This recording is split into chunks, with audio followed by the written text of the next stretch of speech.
See, you say, okay, whatever.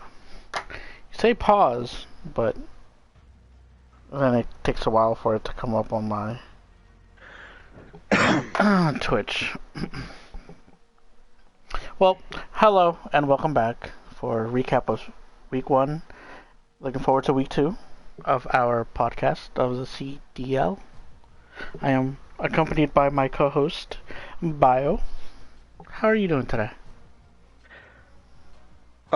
Doing great. Still can't figure out a name for this podcast, but we'll get there eventually. Yeah, we'll get there. We'll get there. All in due time. All in due time. Quick, I'd like to give out a shout out to everyone who joined our stream last week and also saw our stream or saw the posting of it on here on Twitch and on YouTube. So I'd like to thank you for that. So yeah, let's continue the great work. So Bio. Well, I mean, obviously we have to start from the front, work our way down, or from the top. Here, let's do a little summary first, and then we'll go into the breakdown. Okay. Aside from a few games that were like, holy shit, unexpected. Okay. I can honestly say I did not see anything that was like, oh my god, that's like fucking play of the week or anything. So I'm not gonna lie, it to me it feels like it's. I'm giving it to CDL just starting up. You know, map layouts and stuff kind of still getting worked on, but the matches just aren't gripping me like they did with Cold War last year. Okay. There were, like I said, there were a few good games, and we will definitely be touching base with those. But for the most part, I'm still waiting for that, you know, like, holy shit, edge of my seat, you know, nail-biting experience, and it's like really like few and far between. So, but if you would like, we can kick this off with game 1 and then kind of just go through. Do you have the predictions up from last week or no? I sure do. I do have the predictions from last week readily right here in my hand. I can tell you right now. I got a few of those wrong. And I can tell you, as of right now, I got a few of those right. But all in good, all in good banter.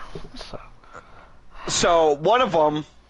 The very first one. Let's start off here. I'd say the closest person that got this one right would be me, just because I gave the Ravens at least one match win. One map win. No, one match. Whatever. We're not getting into this technical jargon, okay? I predicted that they'd go 3-1. You predicted they'd go 3-0. Or no, 3-0 from Florida. From Florida. I predicted 3-1 for Florida, and this one here was the one that I was like, holy crap. The Ravens came out to play, and they came out to play hard. Yes. With a 3-0 against the Florida Mutineers for game 1. Okay, on that note, historically, London hasn't been the top-notch, you know, A-tier team in the CDL. They've been like the lower of the bunch, and it's this was one that took me by surprise. I will say that. For them to come out and dominate Florida the way they did in a 3-0 fashion, yeah, that kind of like shook me bad. For instance, let's talk about this hard point, right? On Gavutu, 250 to 119. London win. Like, I don't know. Any your thoughts on that one, Bio? On that hard point? Not really. Based from what I can remember, is Florida really needs to step it up.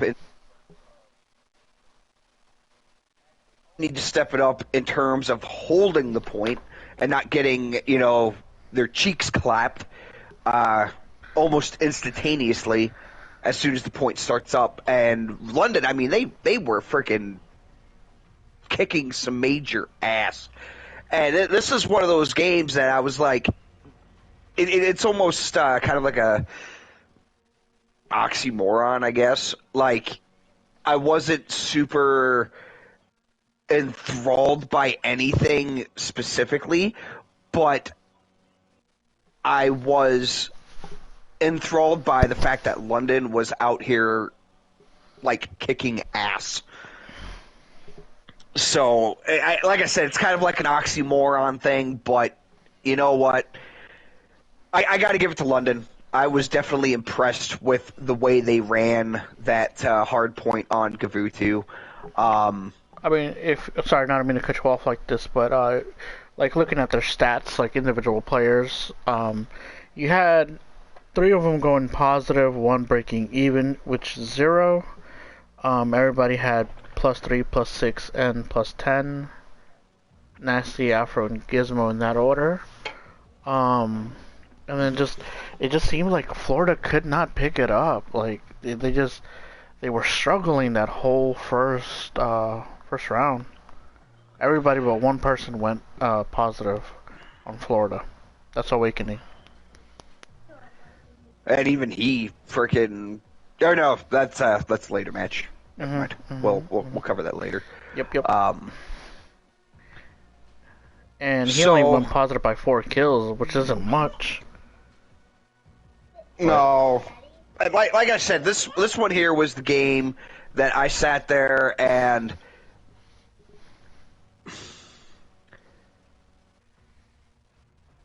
I remember the exact thought that went through my brain. Holy crap, this is already over. It was fast. It wasn't something that was sat here drawn out, Well, it was time. It was 3 up, 3 down, and it was a freaking ass beating.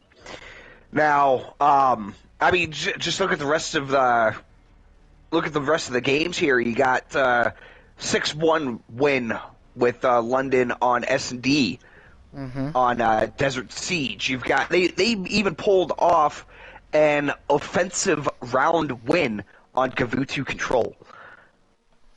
Yeah, and London came out and they just dominated. They came out to play, and they were like, I did not predict. I did not see them freaking doing this from a mile away. Okay, I was basing it, like we said last week, we're basing all of our predictions and kind of whatnot like that. Yes, we know a lot of teams had a lot of shake-up and changes made, but more or less we're just basing it off of their records from last year. And do you ever remember London getting a 3-0 in this dominating of a fashion? No, not since the... Maybe against Paris? Maybe? No.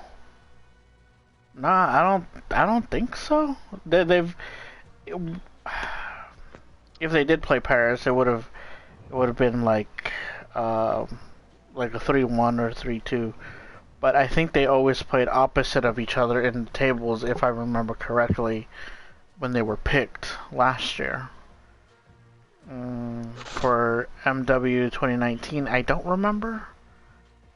But yeah, not that I can think off the top of my head, but yeah, no. Not a 3-0 fashion like that. I'm definitely going to have to be taking into, based off of the first weekend's, this entire stage 1 of Major 1 here, I am definitely going to have to go and pay closer attention to London. I think we definitely what's the word I'm trying to think of? Undervalued, underestimated. Undervalued, overestimated the other teams, and undervalued London. There we go.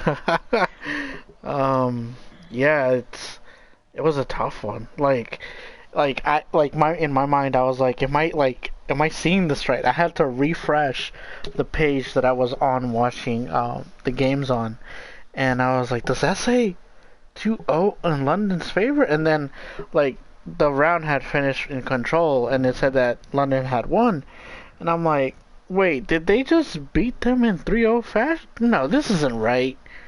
Like, what's going on here? But then that's with the whole underestimating them and their ability to bring the game when it needs to be brought. And kudos to them for doing that, though.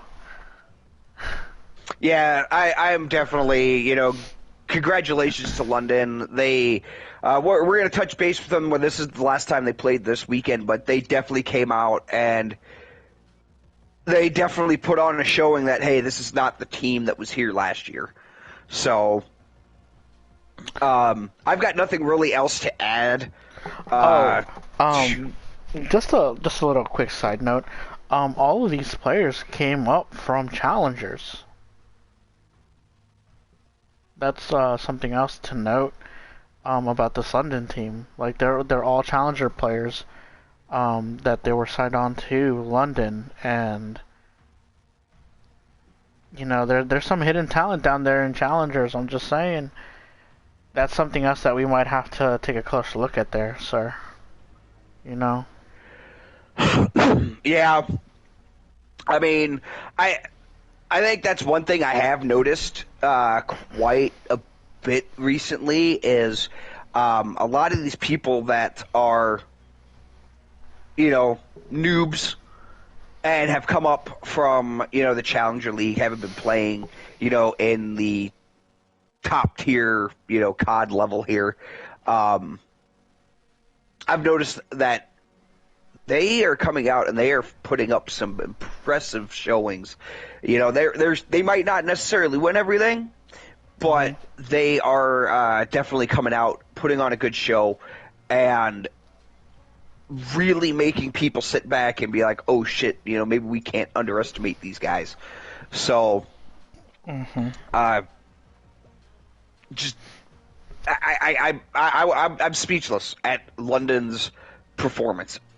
I got nothing.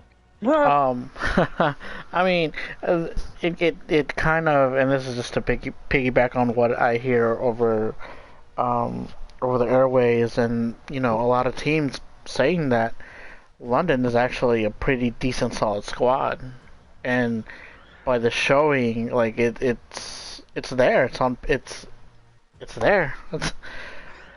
Now I'm not gonna go as far as to say holy shit, these are the guys that FaZe were last year. But, 'cause I think it's still a little early to tell. I think a lot of teams are still kind of trying to figure this out. But,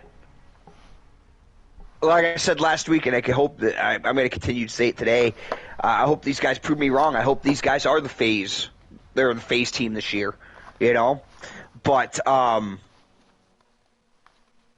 based off of this first weekend, I definitely think they're on the right track. Yep. Pretty solid showing from them, so congrats to them. And now, on to that next game. The LA Guerrillas versus the Boston Breach. I'm sorry, did you have anything else to add to that, or was that just it right there? Oh, I'm good. Okay, cool. Alright, so the next one is... What do we have for the predictions on this one? For this one, you had LAG winning 3-2 over Boston. I actually had them LAG 2, Boston 3. So I actually got it, spot on. So, hey. This was, I'd have to say out of day one, this one was the one that was holy shit. I was, on the edge of my couch like watching this intently. It was definitely a very good showing by both teams. But yeah, Boston definitely took the win on this one. They sure did. On the overall stats, it was pretty much the same. Two players went positive on both Boston and LEG, as two players went negative for both of the teams. Um, and it's like key plays that determine whether you win a round or an engagement, and whether if you're able to capitalize on that and get some points, put yourself up in a better position to win the whole entire match. Um, but yeah, this was a back and forth affair between both teams, and yeah, let's see here. LAG won the hard point, followed by Boston winning the search and control, and LAG winning the hard point, the second hard point, and Boston Breach closing it out in 6-4 fashion in the last search and destroy, round 10. Um, Anything noteworthy there, Bio, or that you would like to look at closer? Oh, I'd have to say it was, for me, the standout games in this series would have to be definitely Gavutu Control. Okay. I think I'm not a huge fan of the map. Oh yeah, I like playing it when it's casuals, and we're sitting here doing it that way. But when it comes to competitive play or objective-based game modes, I don't like it. I think it's definitely a map that needs some work done to it. Mm-hmm. But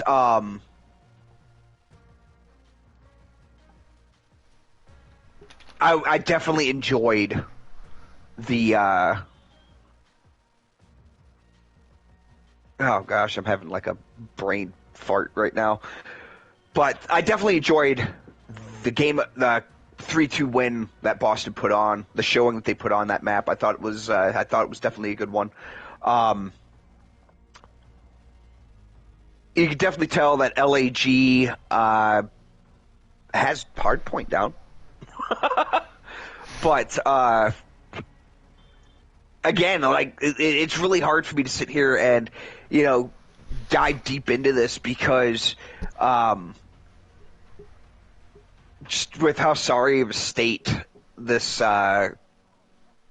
specific Call of Duty title is in right now. I mean, I don't know if you saw it, and because it kind of bears to the conversation. Did you see the beef that's going on between Clay and I think it's Celium? And Yep. I think there's one more. Where there is, like, basically a freaking wall hack in here that the pros are able to go and exploit. Now, there's supposed to be a gentleman's agreement and stuff that, they aren't going to use it. That wasn't a part of it, though. Well, it doesn't matter. I get, no, I'm sorry, not to mean to cut you off, but like I understand what you're saying. Like for me, it's an integrity thing, and this is where I definitely do not agree with Celium, because that is not. It doesn't look well on you. Like, it's the aim assist through the walls, and he did it on Desert Siege. I thought he did it on Tuscan.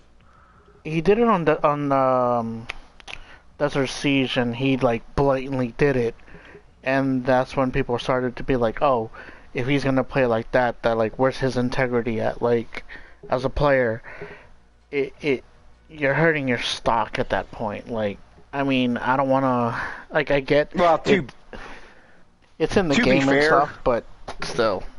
To be fair, that should have been something that should have been patched out a long time ago. Like, it shouldn't have been. I don't even know why the hell it's in here. That I don't know. But it's just, I don't know. Like, I enjoy sitting here. I enjoy watching it to an extent. But it's the simple fact that I'm sorry, the map when it boils right down to it, the map suck for the most part. I mean, Bocage, I love watching that map. I think that one is, I think that one's a fun map to watch. But then you got maps like Tuscan, Gavutu, Berlin. Tuscan, it's very hit or miss. Gavutu, I am sorry, but not the greatest because you can definitely tell that some of these points favor one side over the other when it shouldn't necessarily be that way, especially off the rip. Now, I can understand and I appreciate the fact of, okay, now we gotta, when they gotta sit there and they gotta flip spawns and stuff like that to try to get the upper hand, that's a tactical thing. It's not a flip of a coin, oh, hey, we got, a side of the map, and we just got lucky. Now we get the quickest, the side closest to P1, or whatever the case may be. It leads to very uninteresting games for me. There was quite a few times during this weekend where I was sitting here watching it, and next thing you know, I'd be like, oh, hey, I'm gonna go and scroll through like TikTok for a little bit because it just, I don't know. There's just something about it that is very hard for me to sit here and get like super psyched about. Whereas, I can remember last year, there was plenty of times where me and you, we'd be sitting there and, we'd text each other and be like, holy shit, did you see this and did you see that? Or else if we go and, link up to go and run some COD, we'd be sitting there talking about, oh, hey, what'd you think about this or that or, whatnot like that. Like, it was fun. This here, it just feels like follow the leader.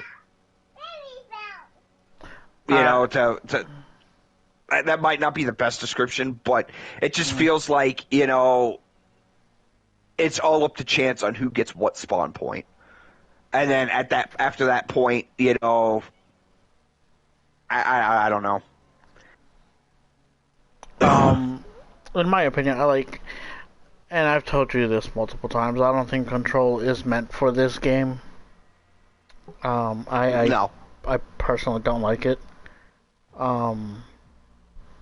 But it's what we got, unfortunately. No, I agree. Like, I don't think Control last year, I enjoyed it. Was it the greatest game mode? No, but I still enjoyed it. Control here, though, like, the only thing that's really changed is literally the maps. And I don't know, it doesn't feel... It doesn't. The maps don't feel right. The spawn system doesn't feel right. The game as a whole does not feel right, and it's very hard for me to sit here and be like, it's really hard for me to sit here and point out, oh, hey, this was a great play. This was a great play because 9 times out of 10 to me, it just feels like it's purely luck based and it's not anything, skillful.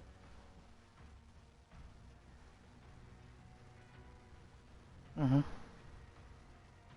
Hopefully here with like season 2 coming up, hopefully maybe they go and do some updates to the game and, fix the spawn logic, I know like last year, Treyarch went and moved the bomb positions for, some maps and whatnot like that. Hopefully, they'll come in here and Sledgehammer will go and be like, okay, we need to go and we need to, kind of change this up a little bit and get these maps to run better. But it's just, I don't know, man. Like, it's just really hard. It's really hard to sit here and have something jump out at you. I mean, have you seen any of those, like, oh my god, amazing plays? Not from this match, but yeah, from other matches. Well, your perspective and my perspective are totally different. what I look for and what you look for. So I would say yes on What, my end. To give kind of like an example, going off of what we experienced last year, like to me, some of the awesome, amazing plays were the match between, who the hell was it? Was it Seattle? Oh my gosh, I can't. The one where the guy went and like downed all 4 members of Optic when they were lined up. You remember which one I'm talking about? Yeah, the accuracy play. Yeah, like that's what I'm talking about. Like something along those lines. And I haven't seen it yet. I haven't seen it. Mm-hmm. Yeah, it's definitely tough when for control you only have 2 maps to choose from. Either a AR heavy map or a heavy SMG map. It's definitely hard. Like it automatically favors one team over the other. So that's just my take. What are the WK2 and then what's the other control map? Tuscan. Ah. Yeah. I don't know. I don't know. Like. Anyway, let's move on here because I'm going to start sounding like a broken record. But okay. Okay. Like I said, I'm just attributing right now, week 1. I'm attributing this to, teams just still kind of feeling each other out. Now I know they do scrims and stuff like that, but I'm still, I'm putting this on like opening series jitters. And hopefully, here in maybe this weekend or, at least next weekend, maybe that's when we'll start seeing, more of the, like, holy crap, where did that play come from type experiences that I'm looking for. Mm-hmm. Trying to look. I think there are 4 weeks in this major, if I'm not mistaken. And I've heard that if some teams don't win this coming weekend, that they will start in the losers bracket run, which is they'll play 1 game, and if you lose, you're out, pretty much. So I don't know, but I'll look at the finer details on that, and I'll get back to you guys when I can. All right, well, guess moving on. Seattle Surge versus the Subliners. I don't want to talk about this. We can skip it and move on. So we both had. Oh, actually, Bio had Subliners winning 3-2 over the Seattle Surge. I had the Seattle Surge winning 3-1 over the Subliners. This was tough. Really tough. I don't want to talk about this. I mean, I don't know what the heck NYSL is doing, but they need to get their freaking shit in order. This was bad. I mean, let's take a look at it here. We've got hard point on Tuscan. Seattle wins 250 to 171. Mm-hmm. Now, at least the next 2 games were a little bit closer.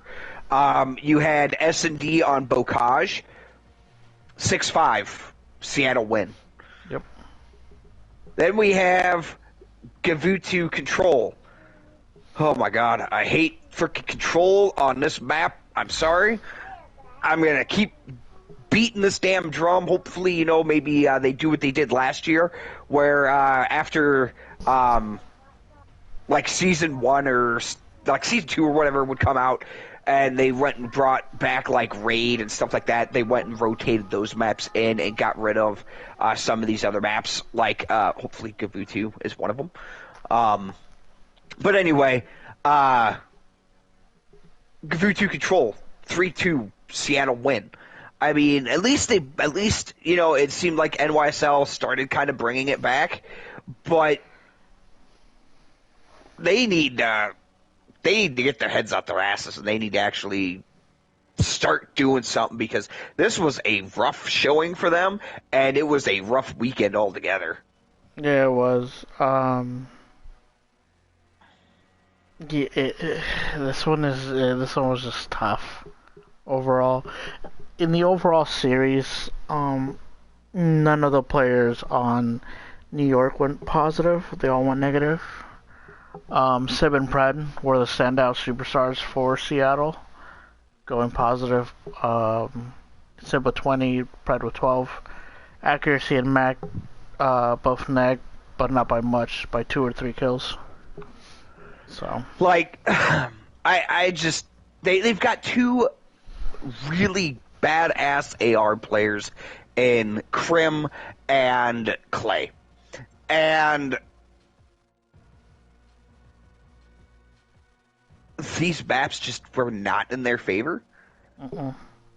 Like, to me personally, I mean, Tuscan's got some long lines of sight to where an AR would be beneficial, but for the most part, it's an SMG map. Lots of freaking, you know, tight spaces and whatnot like that. Bocage, that is an SMG map if I've ever freaking seen one. And the one where they should have went... Could you pull up the stats for WK2 Control, please? okay. How did NYSL's ARs fare on there versus the ARs for Surge? Well, you have Krim going negative by 3 kills. And then you have Clayster breaking even. And then you have... I want to say Pred is the SMG. No. I need to figure out what the roles that these players hold. Okay, it doesn't tell me here. Great. Is it accuracy and Mac as the ARs? I think Mac's a flex, isn't he? I think so. I wrote this down somewhere and I can't remember where I put it. Give me a second.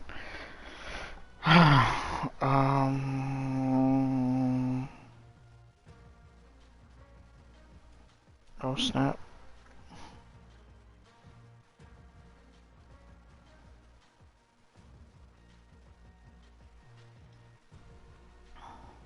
Sib would be the other AR. So Sib went positive by 1, while accuracy went negative by 3 kills. Do you think this might be an issue with the guns themselves and not necessarily the players? Time to kill, or like... I don't know, the MP40 seems like it's a fucking AR in an SMG body.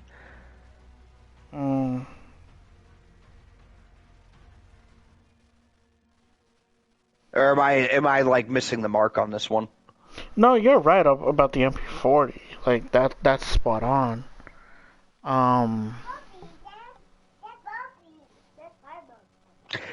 Well, either way. Yeah. Go ahead. No, I was just gonna say that, like time to kill has become an issue, and they are talking about increasing health and this and that and whatnot. But if they increase health, though, that's gonna make grenades like a useless fucking tool. Exactly, and that's what they're trying to balance between what to call, like what to do, what not to do, and stuff like that. So, but yeah. All right. Well, this one here was another one of those like, holy crap. it's already over. Because Yeah. I was actually out in my kitchen. I believe I was just finishing up dinner, or finishing up making dinner while this match was going. So I had my phone hooked up to my Bluetooth speaker out there, and I was listening to it. Wasn't able to actually catch any of the plays from it, but that was one of those. Like I was like, holy crap! I can't believe that's already done. So. Like, I don't know what's going on here. It almost seems like we're in the twilight zone where Seattle Surge, who was a struggling team last year,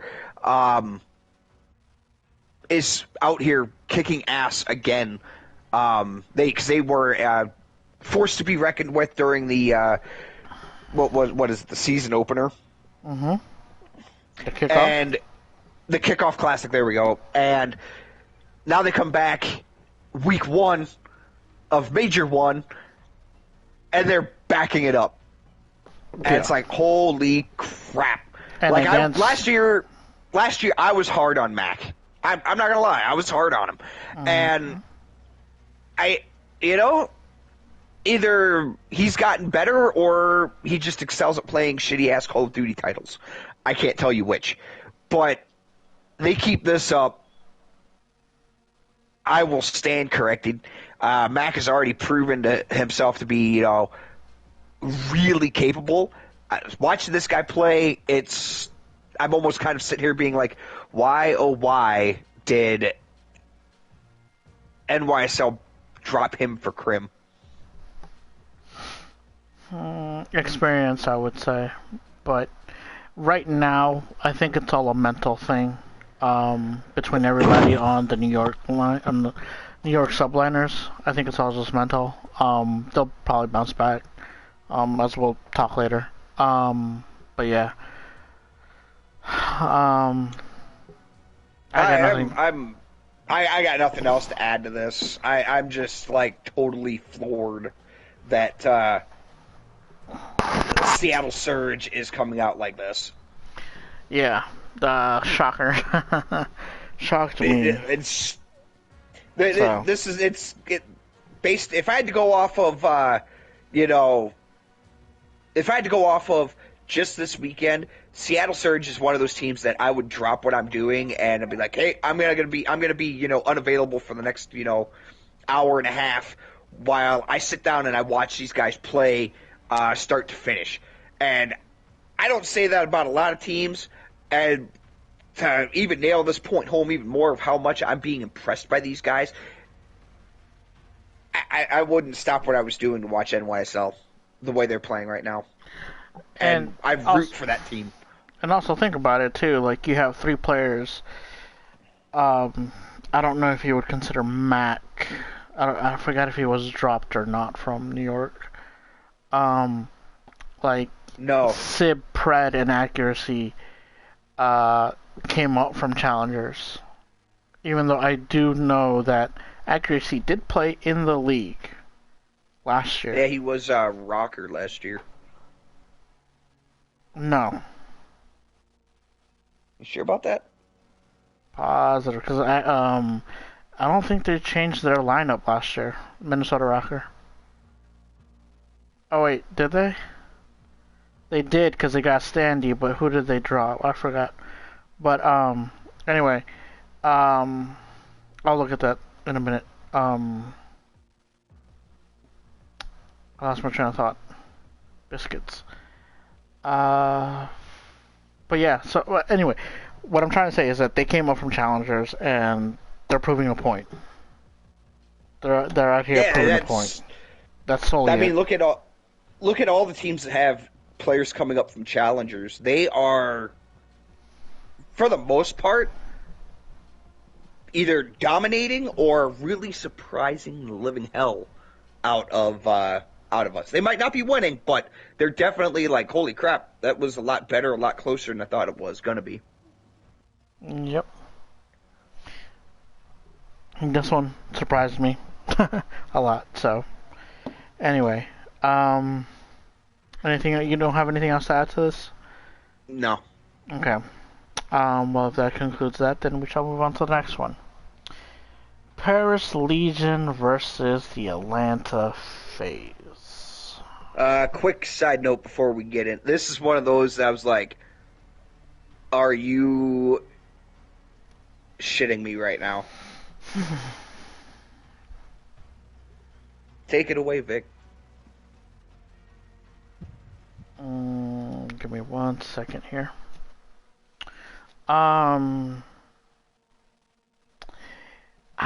You know what? What was the prediction on this one? True. Prediction. This was the first game on Saturday. You had Atlanta FaZe winning 3-1. I had them winning 3-0 to Paris. This game went to a game 5. Granted, game 5 wasn't really that, like, holy shit, but it still went to game 5. I mean, if you're able to take one of the top teams to a game 5, that in itself is impressive. As much as I don't like certain somebody on Paris, but, you know, congrats to them, they did well. Yeah, I'm not gonna lie, this was one of those that when I saw Paris Legion win Kavutu Hardpoint, I was like, okay, you know, there's their one win, and that was backed up by them, you know, losing S&D on Desert Siege. But then they come back, and they went and, like, made Atlanta FaZe their bitch on Kavutu Control. I was like, holy crap, what in the hell are we watching here? I couldn't believe it. I really couldn't believe it. Yeah, this one, it shocked me a lot. But granted, like, I've heard a lot more, because I keep up with a lot of the teams and stuff like that on Twitter and bloody, but it's like, I've heard that FaZe is one of those teams that just despises this game completely. And, I mean, they're not wrong. With some of the stuff that's been going on, like, a lot of teams are... Like, some of the losses, I wouldn't necessarily put a lot of stock on it. I think it's more of a title thing, it's a game thing, not just them. They're trying to get there mentally, but it's just the game. That's tough. Sorry to cut you off here, but adding on to that, you know, I can understand, you know. I can understand, like, Atlanta FaZe almost losing to Paris Legion. I can understand to a point NYSL getting trounced by Seattle. They got bitch slapped. That's what happened. Like I said, trounced. Bitch slapped. But, whatever. We're not going to get over semantics here. But I'm just saying. Would you shut up and let me finish my point? All right. Go ahead. So... Go ahead. I can't blame these guys, though. This like we said last week, you know, when was the last time we stopped playing the newest COD and went back to playing one that was 2 years old, a year old, or whatever? And I've been sitting here, I've been rocking with you pretty consistently for what, the last 6 years, 7 years. There was a point where I didn't rock Black Ops. I think it was 4? Black Ops. Yeah, you came in like at the end of that one. Yeah, like right after the league had ended and the game was on the side bed, pretty much. Yeah, but still. Although I did manage to get one SFG golded out, just one. Just saying. Well, you know, when was the last time though?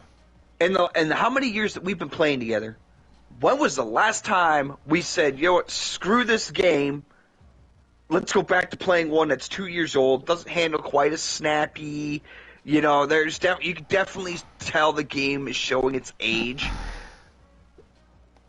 but we go back and we play it because we have more fun. We have more fun playing it than we do the steaming pile that is called Call of Duty Vanguard. Well, last year, I went and ventured out into World War II. I took it back to World War II. Yeah, but we all didn't just, give up and move on.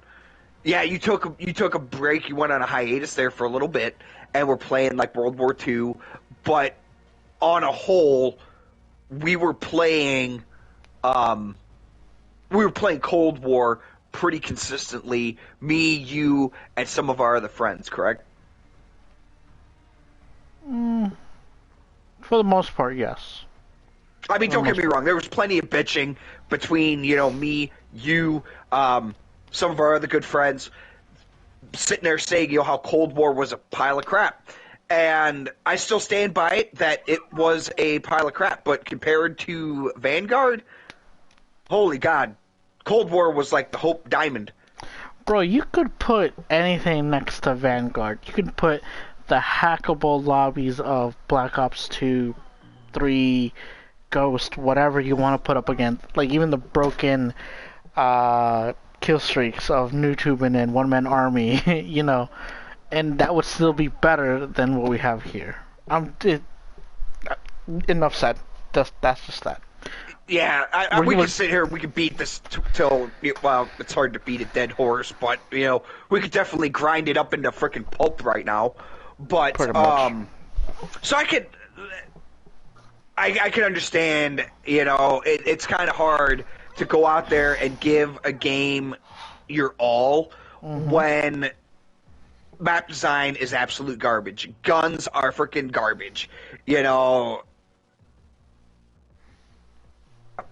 don't know. It's just really... It's tough. I can understand why some of these teams are struggling like they are. Yep. It's getting with Season 2 releasing here in, like a week or two, it's getting to that point where it's like, all right, I guess I got to go and stop playing Modern Warfare 2019. Got to go back to Vanguard so I can kind of get familiar with the maps and the guns again. So then when League play starts up, which, let's not even get started on the fact that this game is how old and we're only now getting ranked play. But, that's how it was in Cold War and in Modern Warfare 2019. Like, they release... it shouldn't be. They release it late. A lot of people say that too. Like, it should release when game releases. But like, they should have a freaking ranked mode in Warzone, for crying out loud. They should. So. Period. And Warzone is how many years old, and is a big cash cow for them. They don't have a ranked mode in there. Their yearly Call of Duty releases, it should come out with ranked play day one, or at the very least, month one. So, I'm not gonna sit here and beat a dead horse. Congratulations on FaZe for bringing it back after it's looking pretty rough. Where I'm like, holy crap, FaZe could actually lose to Paris. I did not want to be, getting a hold of Vic later on and being like, so, how you doing? After having to watch his FaZe get demolished by Paris Legion, but, hey, Atlanta brought back. I did text you for this one. And I can't pull up my phone. I will tell you exactly what I wrote, and I'm gonna eat my words right now. Give me a second. Okay, here we go. Let's see. Saturday. See, okay. Oh, okay. So I said, so Bio texted me CDL in 10. I said I'm watching it. Thanks. I got another tidbit about that. And then exactly a minute later,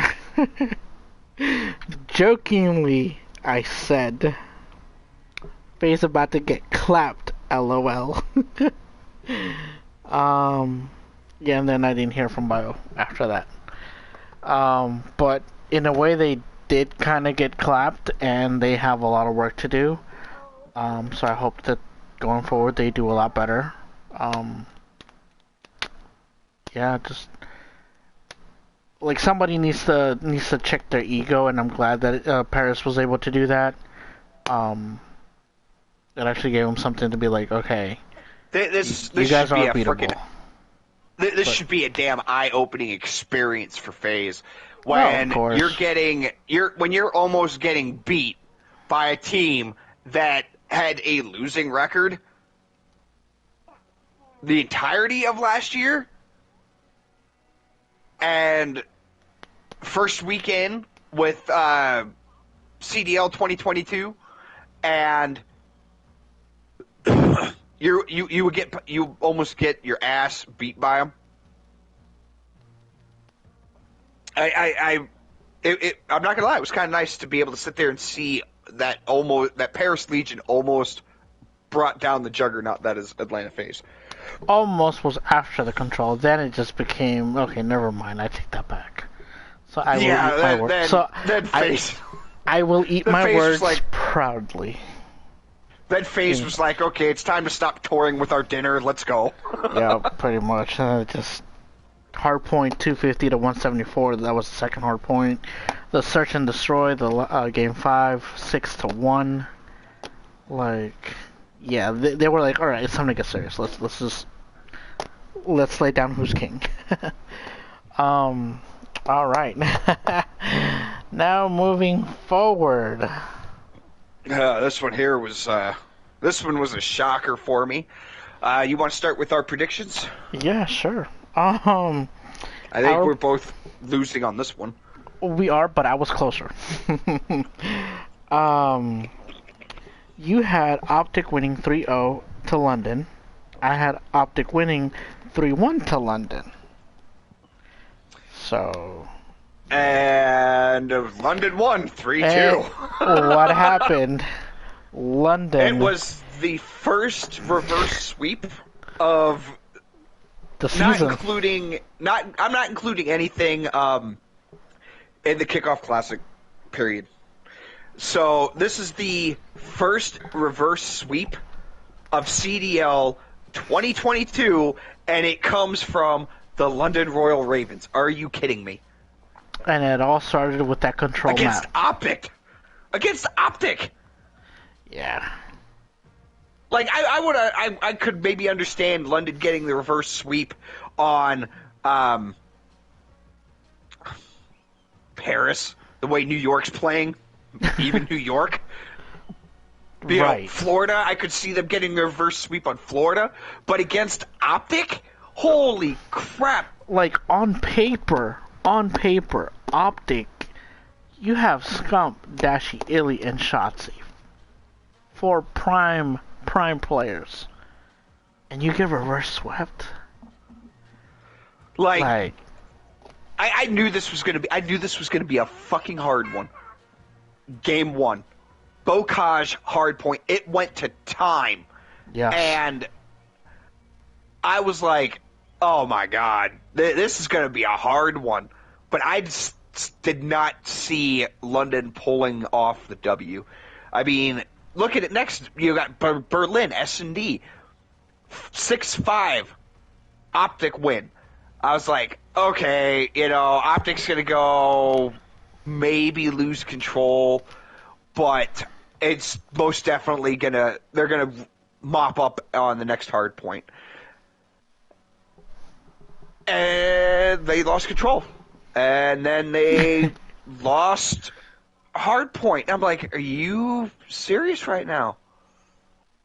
And then because of some stupid mistakes that were made in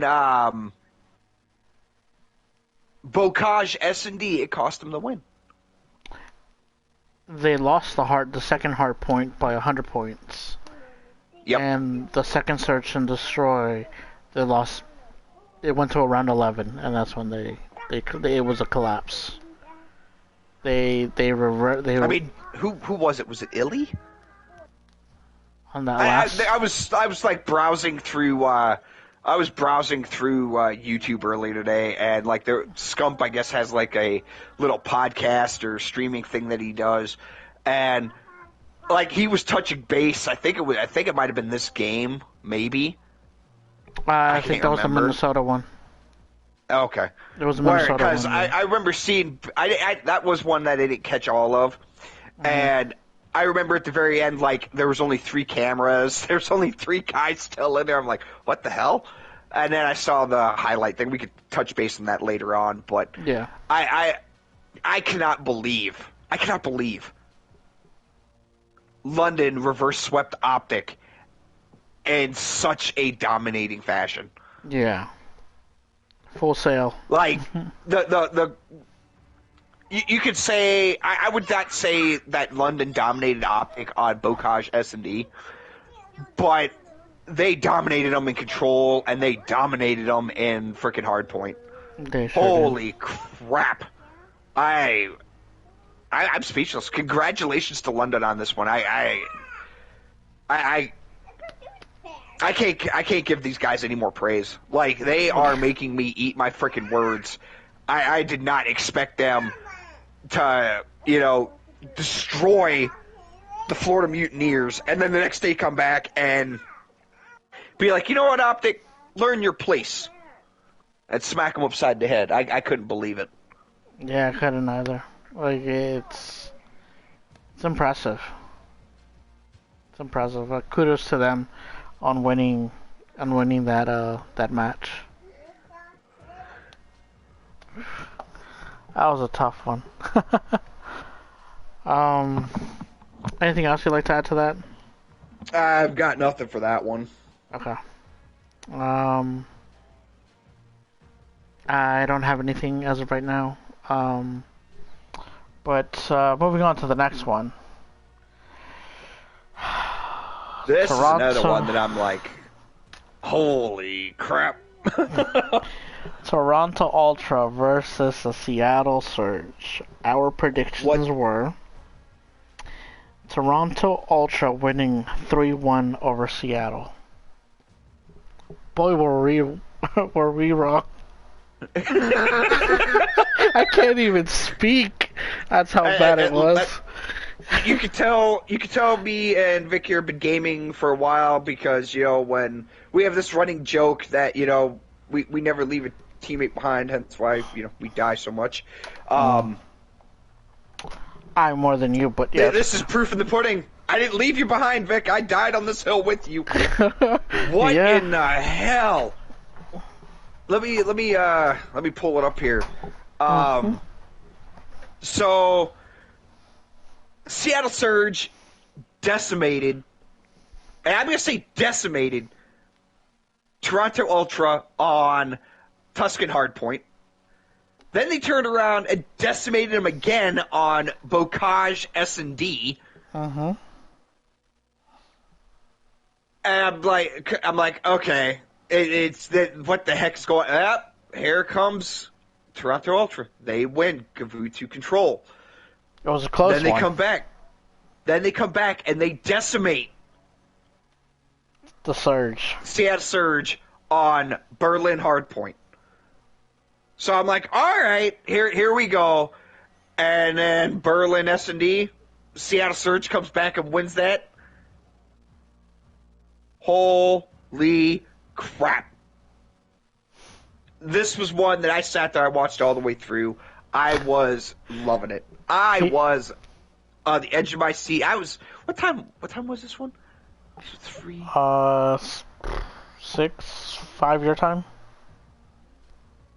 Yeah, so I was out making dinner at this point, and I sat there and I was watching that while I'm sitting there making dinner, and oh my god, it was good. It was fantastic. This was one of those that I sat there and this is one of those games I sat there. I was like, wow, this is COD of last year. This is like holding me to my seat. I'm enjoying it. So, congrats to Seattle Surge on the win on this one. It's nice to see, with the struggles that Atlanta FaZe has been having, the impression that I've been getting is people have been sitting here saying, Toronto Ultra, they are the big bad, at least for Major One. They are the big bad this year. Yeah, that's kind of the impression that I've been getting. And to see Seattle Surge come up and just be like, no, we're top dog. I'm flabbergasted. Vic, take over here, man. I've been sitting here battling about my holy shit moments with Seattle Surge on this one. Calm You down, got anything young. you want to add? Just calm down, my good sir. Let me speak for a second. While you calm yourself over there. I'm gonna go get myself something to drink. Go, yeah, you do that. You do that to the best of your ability. Like this one, like again, this is one of the ones like again with the London, Florida one. Like I was like refreshing. I was like, is this really happening? Like it happened again. Like I had the what the is going on moment. Seeing Surge just go up 2-0 off the rip, I was like, could they possibly win in 3 games? Possibly 4 if they lost control. But no, it went to a game 5, and this one really was like, I was at the edge of my seat. I was just like, oh my goodness, it was beyond words because you don't expect, or at least in theory, in your mind, on paper, you're like, you have these 4 players that have chemistry in the Ultra against, 4 players who are starting to build up their repertoire, their comms, and starting to get along, and this and that. Wasn't Ultra like one of the few teams that had no team changes? Yeah, it was Ultra, FaZe, and Minnesota that did not have changes. And this was, Ultra was one of the teams. But yeah, like, overall stats for the Ultra side, they all went negative. All of them. Like, let's see, they went neg 27 combined. While in Surge's side, 36 positive with just 2 players. Mac having a +7 overall, and Sib with a +29. Like, and then you had Pratt and Accuracy -7, -4, respectively. Like, to take one of the top dogs down like that takes a lot. And, kudos to them. Like, I'll keep saying it over and over, to these underdog teams that, we've seen over the past couple of years. And I know that, teams are rebranding themselves, getting new players and stuff like that. It's not the same players as before. I understand that, and it's nice to see someone stepping up and being like, yeah, we're here to play too. It's not just you guys. So I loved this series. This is one of the series I did love.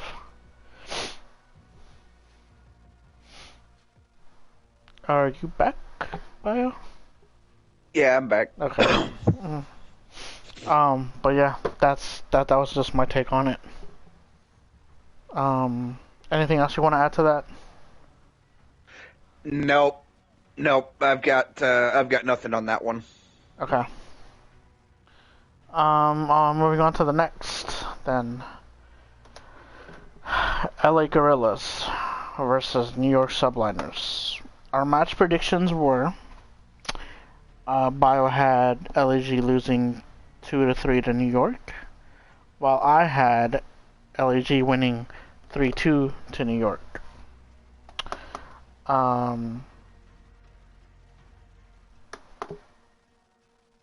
They ended up winning 3-1. LA Gorillas did. And this was, again, this is where you started to see some of the issues, problems that, like in the comms that New York was having.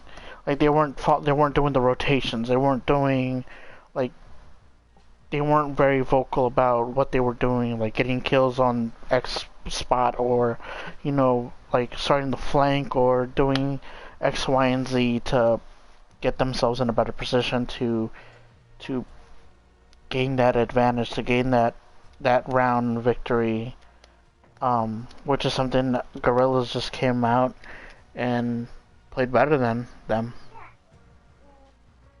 in this instance. Your thoughts on this one, Bio? I know this one's a tough one for you. What in the hell, New York? I mean, they got destroyed in Hardpoint. They got destroyed in S&D. I mean, they had a shining moment of, you know, winning Tuscan Control. And, I mean, at least they got over 200 points in Tuscan Hardpoint. But I don't know, man. Like, I love NYSL. I love Clay, but god dang, man, they need to do something, because whatever the hell it is they're doing right now, it obviously isn't working. Mm-hmm. I mean, I've got nothing really to add to this. I cannot believe, you know. Yeah, this one was for sure I can't believe they one. lost to LAG. I cannot believe they lost to LAG on this. You know, Surge with as dominating as Surge has been, even through the Kickoff Classic, with the games that they've played so far in Week 1, you know, I could understand them, you know, maybe losing to Surge. But LAG has not been a dominating force, has not been, you know, anything super standout in my opinion. And for you to get destroyed and utterly trounced by them, I don't know. You guys need to go back to the drawing board. You guys need to practice more. You need to do something, because this is embarrassing. Yeah, and I think, if I'm not mistaken, like, they weren't playing on again, these maps are just favorited towards like one specific team. Like, yeah, but yeah, I don't know. It's just tough. It's tough. It's definitely hurts their mental, but you know, it's hopefully they can bounce back. We've been over it. You know, I'm not going to sit here and continue to beat a dead horse. We've been over it. The maps suck. Period. You know, but that's still no excuse to coming out here and getting your asses ripped 250 to 158 on Berlin Hardpoint. Getting destroyed with a 6-0 on Berlin S&D. I mean, there's other teams that do, you know, let me see here. Like, okay, just look at the previous game. Toronto Ultra versus Seattle Surge. It was 5-6 Berlin S&D. You cannot come out here and lose 6-0. I mean, oh my god.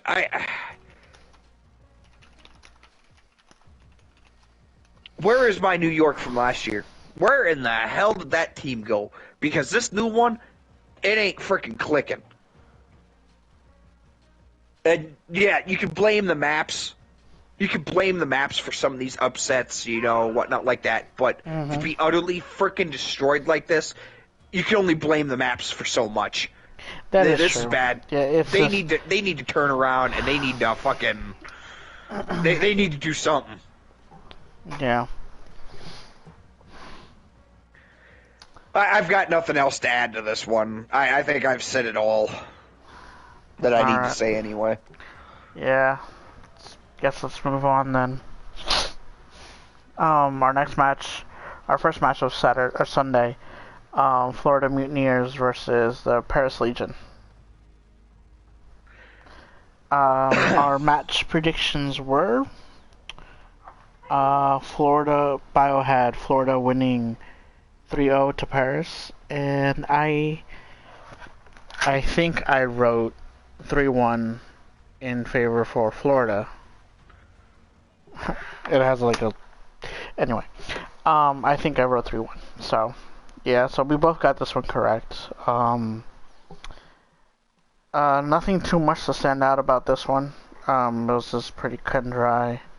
Wasn't one that I was. Go ahead. The only thing I could add to this was where the hell was the Paris Legion that went and took Atlanta FaZe to task? Where the hell did that team go? Because, to sit there and almost, slay Goliath here, and then turn around and lose to, freaking David's Bat Boy. What in the hell? Yeah, I got nothing on that. I'm glad to see Florida at least won something, but yeah. Oh my God, I was honestly expecting this one to be a lot closer than what it was. Mm-hmm. Like, I'm talking, hard points of less than 10 points win. S&D, they did, give me my expectation on that, where it was going to be, 6-5. It wasn't going to be, like 6-0 or anything like that. It was going to be a close match. Control, you really can't have a close match. If you get dominated all 3 rounds in Control, you're seriously fucking up somewhere. Okay. So we're just going to skip Control because more often than not, it is going to be the 3-2 split. Very rarely, I think, are you going to ever see a 3-0. But then Tuscan Hardpoint 250 to 140. I mean, come on. I just congrats to Florida, Paris. Yep. You gave me that ray of hope when it looked like you were to go and smack around to BZ and Simp, and you're going to be like, hey, you know what? We want a place to this table. You guys just in this match here proved. Sorry, you still sit at the kiddie table. Pretty much, yeah. Sit with Florida at the kiddie table. Like, even if they would have lost, even though they lost to Atlanta, the fact that they went and took it to Game 5, they at least asked if they could sit at the adult table. Let's put it that way. I would have gave them a spot at the adult table. They wouldn't have gotten the head of the table. They wouldn't have even gotten, to the right or left of the head of the table. But they would have at least been at the head table here. And for them to get destroyed by Florida, I'm sorry, man. Like, they're like one step above sitting out on the floor next to the family dog. Damn. Don't put them out like that. Jeez. Well, I mean, come on. Where was the team just the other day? I don't know. They all went on vacation. Where did that team go?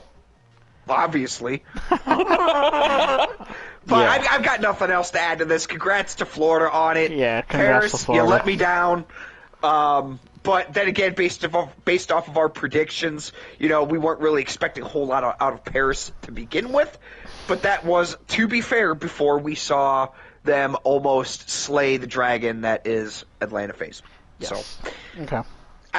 I've got nothing else to add. Neither do I. All right. Well, if we got nothing else to add, let's move on to the next two, and then we'll take a break after that. This is another tough one. This one, we debated about this Based off of what I just said about the 3-0 shit and Control, just go ahead and start with the predictions, and then I will get into I'll go into my tirade. Okay. So, Bio predicted Atlanta FaZe to win 3-2. I had Atlanta FaZe winning 3-1. Spot on. So we both won, but you were spot on. I was spot on.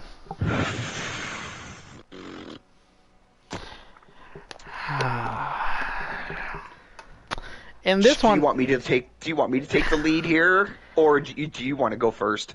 Actually, just bounce off of me as I go through this. The Okay. hard point, the first hard point, 250 Beauty. to 248. It came down to Beautiful. the fucking wire. Like, holy shit. I was like, oh my god, is this really gonna happen right now? Hey, Like, I don't care. I do not care if Atlanta would have won this. I'm glad the Thieves did. I am a Thieves fan. But if FaZe would have won this and you just swap the numbers around, I'd be okay with that. This is what I like. Where it's like it's close, down to the the freaking wire. wire, nail biting, like, holy shit, one guy screws up and you watch the entire team fold like a house of cards. This was that match. Holy crap, really good. Continue. Yes. This one I was like, oh my god, they are matching head to head with the Atlanta FaZe, and Atlanta FaZe, as you put it last week, Bio, the New England Patriots with Tom Brady. Like it's and like you're stacking up, and like you won that round. Congrats, that's awesome. You have a high ceiling, and I have a high ceiling for these boys in the LA Thieves camp. Between Envoy, Kenny, Draza, and Octane. All Slayers in their own rights. They all know what to do. They're vibing, they're gelling, they're doing great. Granted, yes, they only did win one map out of the 4 that they played, but I see potential, and that is not, and don't take that lightly against the the Atlanta FaZe.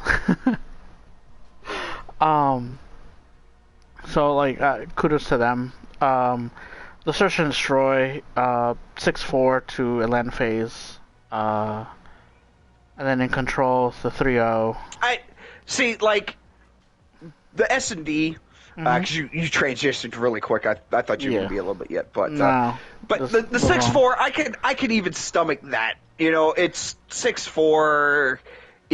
Me and you've played quite a bit of league play. So we know how those games can go. You get some that are really swingy, where it's back and forth, and you go to game 11. Yep. And then you get ones where it's like, okay, well, hey, I just loaded in and we're already done. Great, let's move on. So I could give the 6-4. It was still good. It was still entertaining. It was still close. It wasn't a shutout. It was close enough, yeah. Then you go to 3-0 on Tuscan Control. Yep. After I just got done going off on a fucking tirade of how you cannot 3-0 and Control. It's statistically more possible to get 3-2, 3-1 maybe, but to get a 3-0. Well, Atlanta come on, wake up and wrong. smell the freaking Folgers, man. Yeah, this was. And I'm going to tell it right now. I'm going to jump ahead to this next one. Okay. Bokash Hardpoint. I am honestly not surprised to see Atlanta FaZe walking away with the dub, especially when you got the Slayers of Simp and Abizi running the SMG game here. You're going to be really hard pressed to find a duo like that on any of the other teams. Okay, there's some teams that have the makings for something like that, but they're not nearly as good. I'm not surprised to see FaZe win. I am surprised to see them win in such a dominating fashion.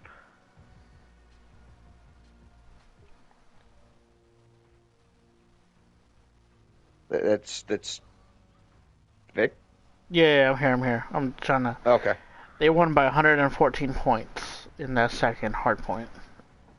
Yeah, they got they got annihilated. Yeah, Annihilated. Tough one. Like I said, going on an SMG map like Bocage is against Simp and Abizi, it is going to be a tall order. It is. To pull off a dub. It is. But, but it can be done. It can be, of course. Anything can be. So but to sit there and get destroyed like they did, oh my god. This is where I was kind of like, oh, all right, I'm done for the frickin' weekend. I've... You checked out. You were like, peace, I'm out. Yep, I was like, nah, no, I'd much rather go and play some Call of Duty than sit here and watch this because, yeah, FaZe, we both had FaZe down for the win, but to get wrecked like they did.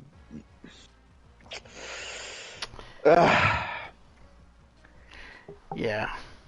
Now, to give benefit of the doubt, this was the one and only game LA Thieves had this weekend. So, you had Atlanta FaZe. They had, this game, and then they had... Did they play all 3 days? No. They only played 2 days. Okay, so they had one more game up. So they were a little bit more warmed up. They kind of knew, going in, they kind of knew what to expect, where they needed to improve based off of game one. So, I will give FaZe a little bit of a bump on that. It was the Thieves' one and only game this weekend. So, there is that, but if you're going to lose, you can't... I'm sorry, I can't forgive a 3-0 fucking loss on Tuscan Control. I can't. There's no excuse. There's no excuse for that at all. You should at least have one win in that category somewhere.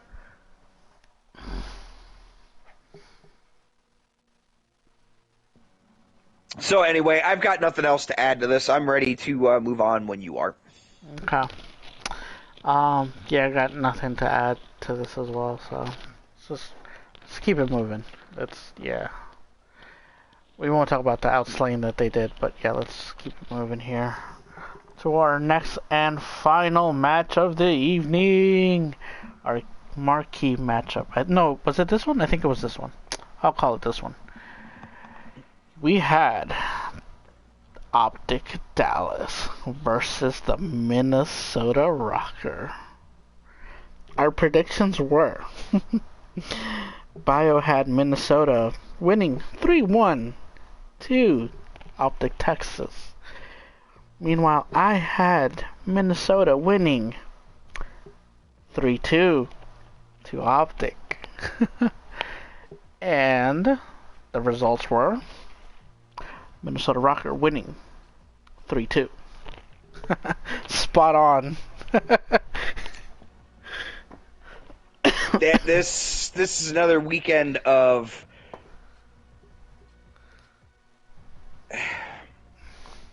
This was a hit or miss for me. I'm not gonna lie, it was a hit or miss for me. Like, Tuscan Hardpoint was a miss. I was not entertained. Okay? Tuscan S&D was not entertained. Granted, Rocker came out and, curb stomped the living piss out of Optic Texas here on S&D, but still, was not, super entertained. Tuscan Control, meh. It's Control. It's not hard to go 3-2. I know.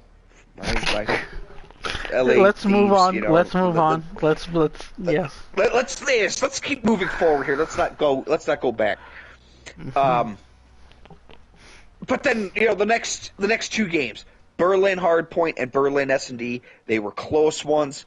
It was definitely I was definitely entertained. Congrats to Rocker on this. As much as I'd like, Optic Texas and wanted to see them do good, I got to give congrats to the Rocker on it. I really do. I'm thoroughly impressed by them. They put on a good showing. Take it away, Vic. I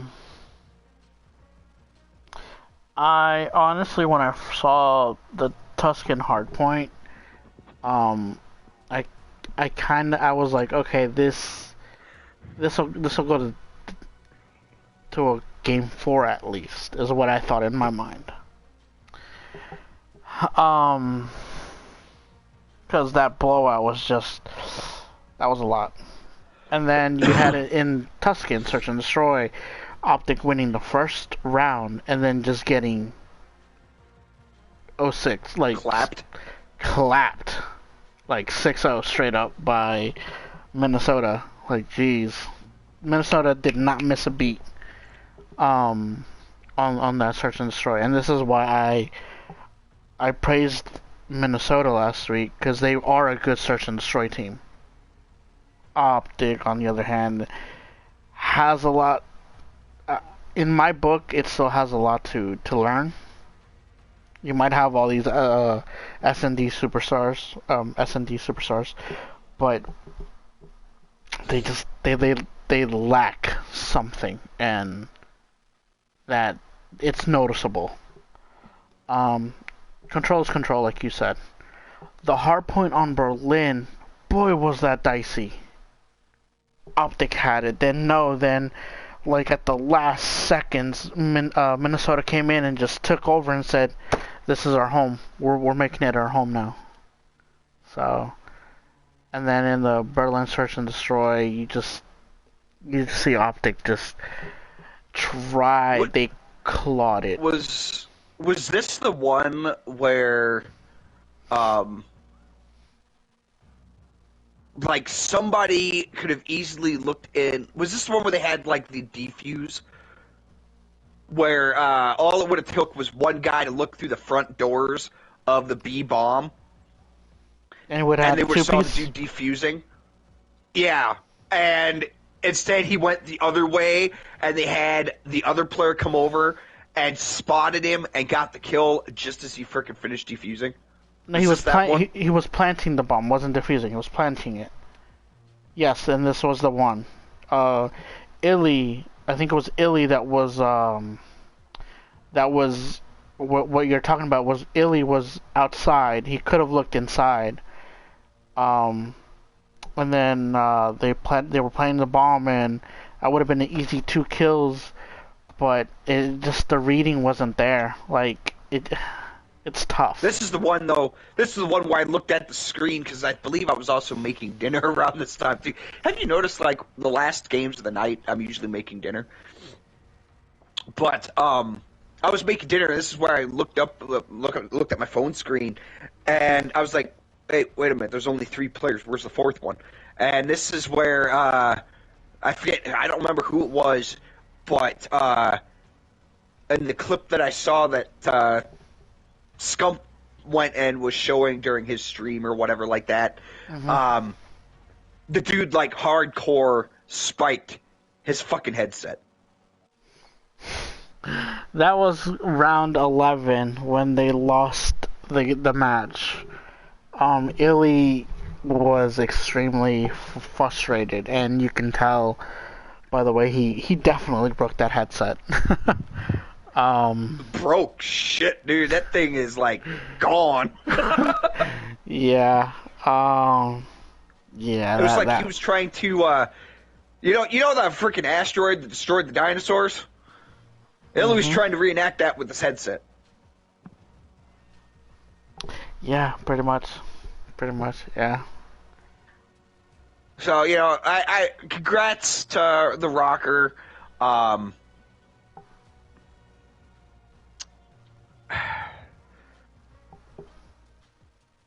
Optic, I doubt anybody from Optic is ever going to hear this, but on the offbeat chance that, on the offbeat chance one of them does, come on, guys. I know you can do better. Oh, of course. We all know they can. We have a high... We've said it before during this episode. We've said it before in previous episodes. We know this game is in bad shape. We know that there's stuff that needs to be worked on, but case in point, you could have walked away with the dub if, you guys would have checked the bomb. And I know it's easy for me to sit here and say that sitting in my living room. I don't freaking do this for a living. It's really easy to be an armchair quarterback, but even I know, check the damn bomb. So, Yep. hopefully, Optic gets it together on this next one. But to not steal Minnesota's Thunder, congratulations. They definitely earned this, and it was at least close. A lot closer than the last game. It definitely was. So, yeah, it hurts just to lose at that round 11. Game 5, round 11. It's tough, but I'm sure the boys will bounce back. It's that one slip up. If I forget the placement and stuff of who was where, but whoever was on the main frickin' street side could have easily just moved over, a couple of feet, and looked in there at the door, saw the dude defusing or planting the bomb, whatever the hell he was doing. He was obviously in there. He was doing something with the bomb. He could have easily looked in there. I'm pretty sure it was. I'm pretty sure it was a defuse because I know it was Optic that screwed the pooch and got their bomb defused. And all it would have took was somebody looking through that front door. They just need to go and stop making stupid new mistakes and button those up a little bit. And Optic could have walked away with the dub. But hey. Here's hoping that this was just this was just a fluke, and Optic comes back next week and gets a dub.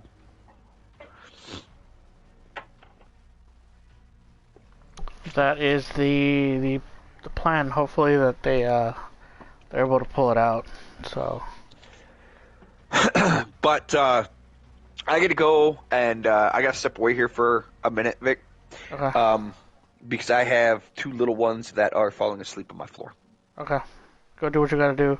I am going to relook at the VOD and see whether if it was a plant or a defuse on the play you're talking about. But yeah. Okay. Let me know what you find out when I get back. Yep.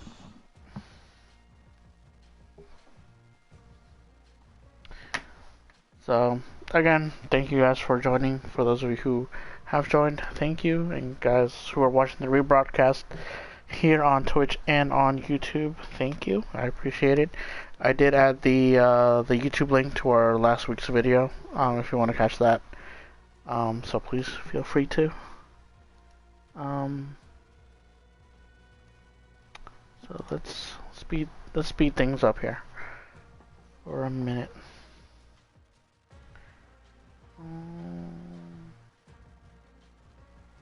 This is round 3. No, this is round 7.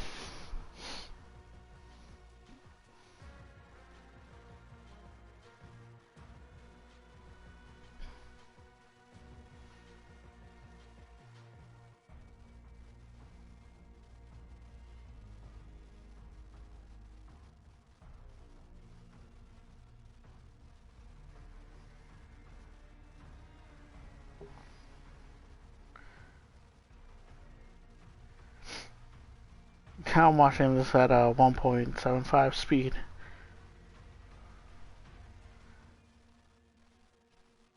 Yeah, it was a plant, not a diffuse.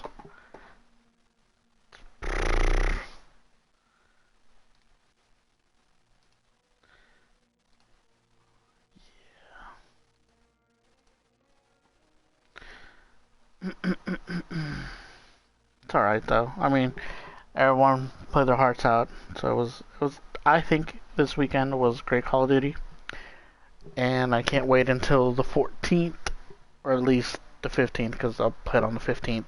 League play comes out, so I will definitely be rocking that.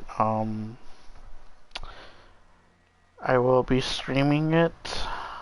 Of course, I gotta place my placements and do my placement matches and stuff like that. So I will stream all of that. You know, get to witness how bad I am. I'm kidding. I'm kidding. But anyway, let's turn up some audio. I don't think I'll get. Yeah, we'll see. I don't think so. Right? Wait a minute. My monitor, my laptop needs to have sound. Otherwise, I can't hear snippets. So it was round 11.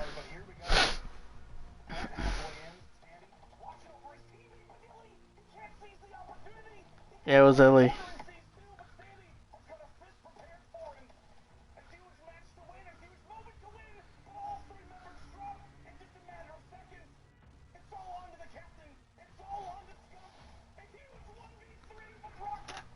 It was the round 11.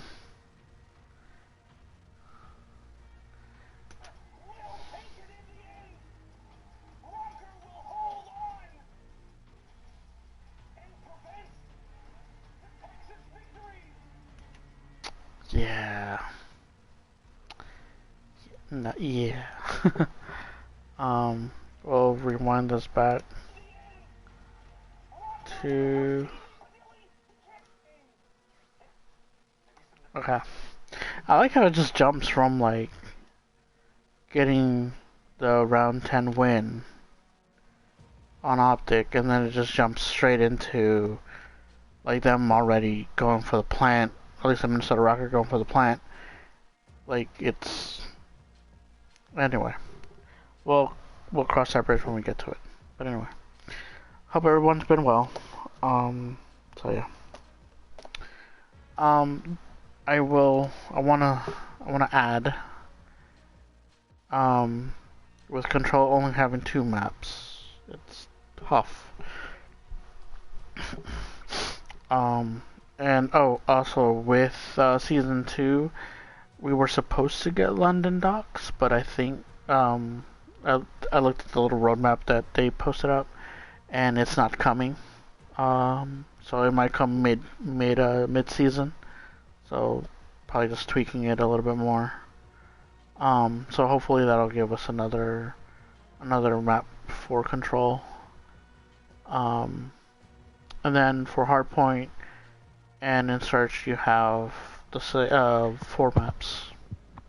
Tuscan, Bocage, Gavitude, and Berlin for Hardpoint, and Desert Siege for Search and Destroy is the only one that is swapped out for Gavitude.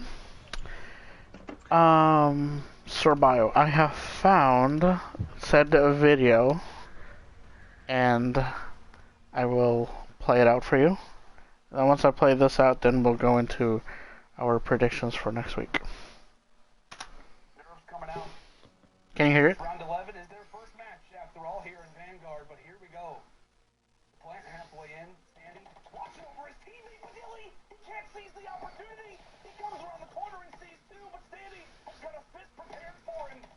A huge match to win, a huge moment to win, but all 3 members struck in just a matter of seconds. It's all on to the captain. It's all on to Scum. A huge 1v3, but Rocker will take it in the end. Rocker will hold on. So it was a plant. It was a plant. Round 11 plant. Well, here's hoping that they go bounce back.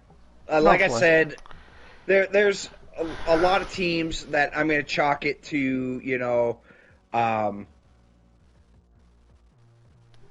week 1 jitters, Yeah, of course. Yeah, like I said, you can blame the game to a certain extent. Right. But there were other teams, such as like Seattle Surge and London, that came out to frickin' show their shit, and they did it successfully. Then you've got other teams like New York, like optic, Optic.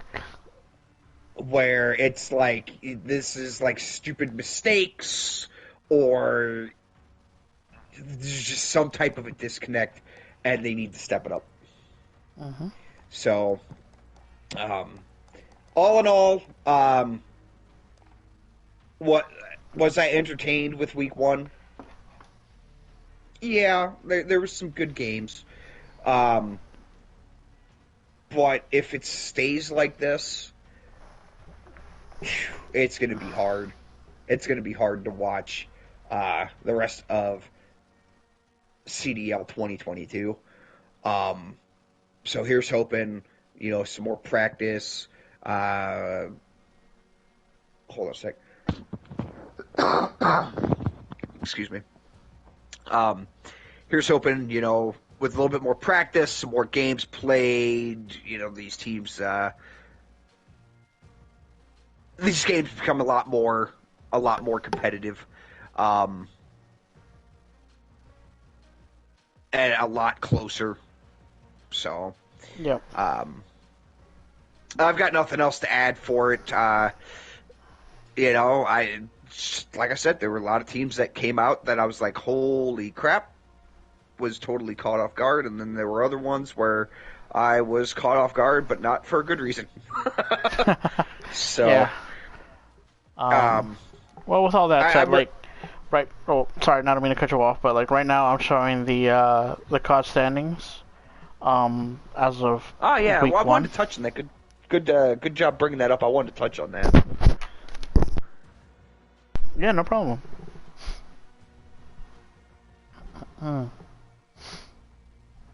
Go ahead. Are you gonna read it off, or do you want me to? Oh no, I'm just showing it on my stream. Like, with London being in first with 20 points, with 2 games played, 2 victories, 6-2 games played, games won, games lost, 75%. Let's put it this way, okay? Mhm. Looking at the standings, Yep. so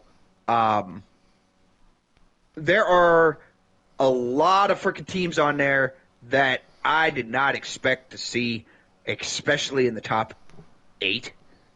Let's say, let's go top. Let's break it down for everybody. In case there are people that are like listening to this and not actually watching. We have London at the number 1 spot, with 20 points, followed by Seattle Surge at number 2 with 20 points. You've got Atlanta FaZe at number 3 with 20 points. Mhm. Boston Breach at number 4 with 10.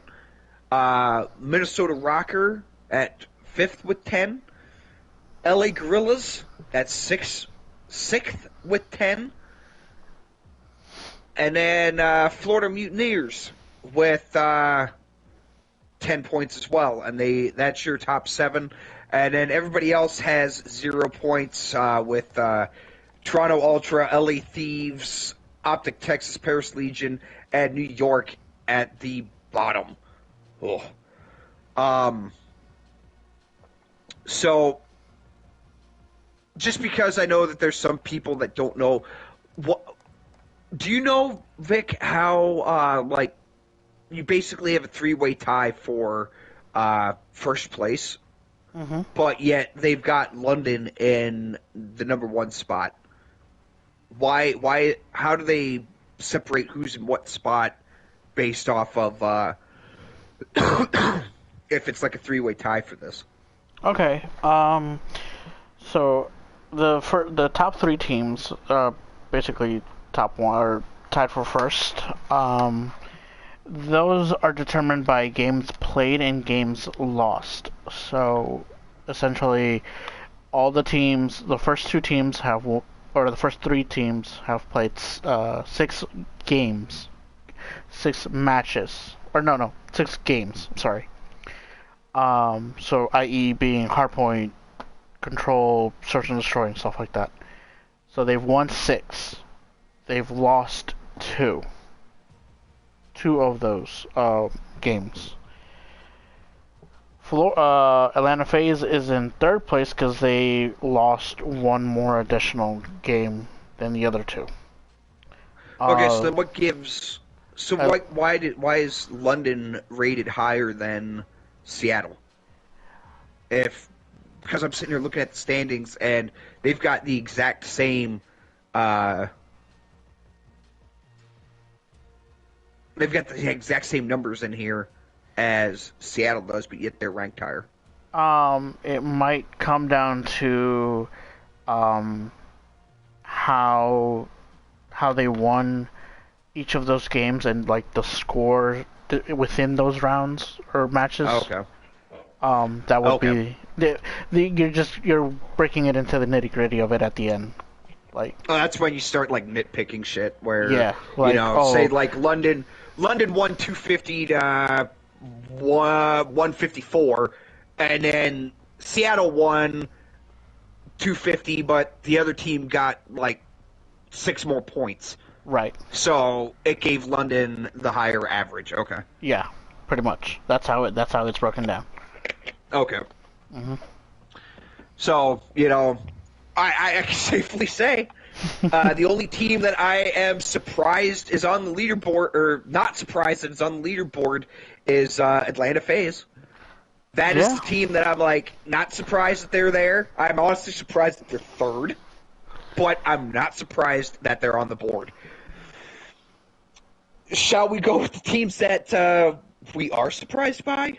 London, Seattle, Boston. Nah, Boston to a certain extent. I'm surprised Boston's on there just because it's like first time out with this team. Okay. This is their inaugural season. Yep. So I'm surprised that they're up on the board, especially this early on. I just thought there'd be more of a breaking in period. Yeah. So. But, like, I'm honestly surprised by every single team being up there. But then you've got, Toronto Ultra. They've got nothing. You've got Optic, Thieves, New York. Paris is doing better than New York. Are you kidding me right now? I don't want to look at this anymore. This is stupid.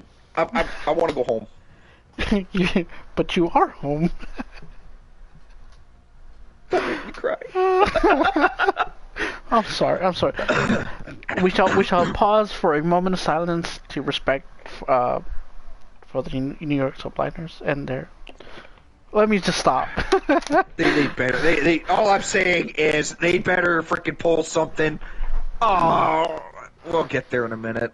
Yeah, we'll definitely get there. All right. Well, that's the standings you'll week find one. out why. You'll find out why I'm griping here in a minute. Oh no, when we do I our heard predictions. I heard.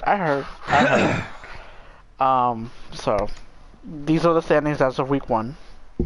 So with that being said, it's been great. Week one came to a close. Great games, great matches. Looking forward to week two now on the schedule. All right. Well, we'll do our predictions. All right, I will. You can lead the table. I was gonna say you could go ahead and you can take the first pick. Okay. All right. Well, if I take the first pick, I'm gonna pick Boston. I'm going to say 3-1 in favor of Boston. Yeah. This is a hard one because Paris came out swinging against Atlanta FaZe and almost freaking dunked them. Almost. But then they come out and they get trounced by the Florida Mutineers. I mean, I don't even know. I don't know where this team is going.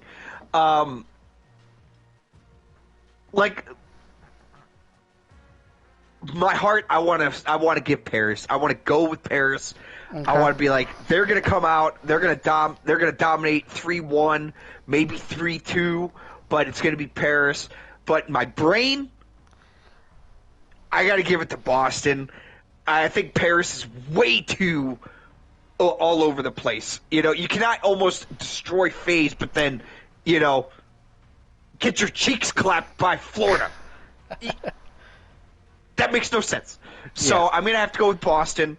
As much as I want to give it to Paris, and God, I hope this is one of those games that I hope I'm proved wrong, but I'm going to go Boston, and I'm going to go 3-1. I'm going to go 3-1 Boston. All right. Okay. The next one is Seattle. I'll take this one. We can just alternate going down the list. Yeah, so. that's fine. That's fine. So next up, I don't remember if you said anything. This is for Friday, February 11th. I did not. Is what we're covering right now. So we'll be covering the 11th, 12th, and 13th, I believe. Yep. So, all right. So next up, we have the Seattle Surge and the Minnesota Rocker. Oof. I'm going to have to go with Seattle Surge on this one.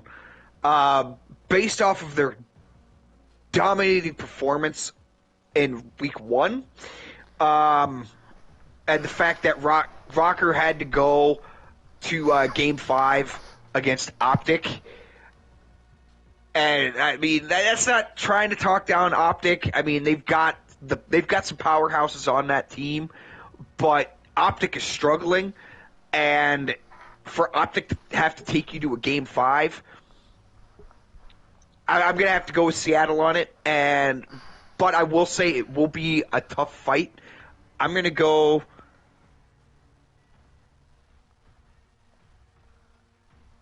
3-2 Seattle. Okay. Cool deal.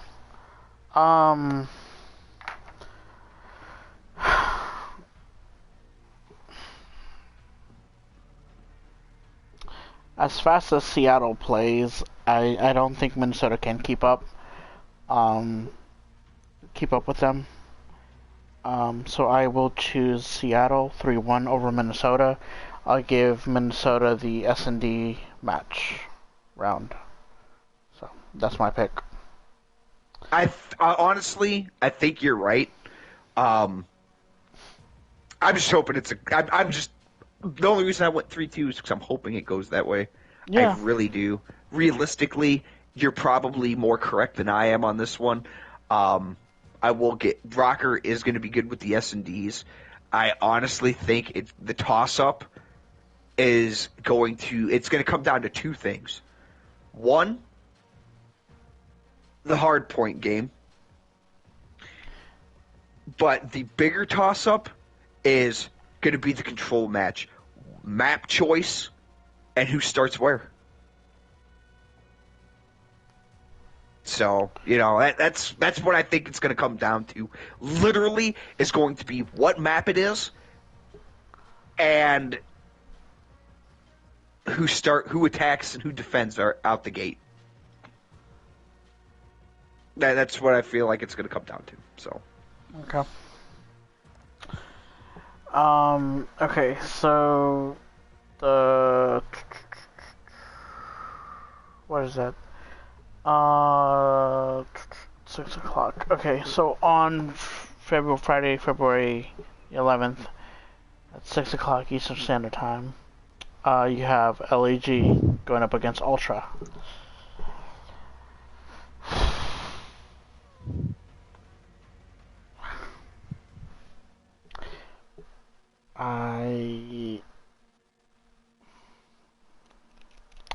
I'm gonna go with what I have in my mind, and not second guess myself.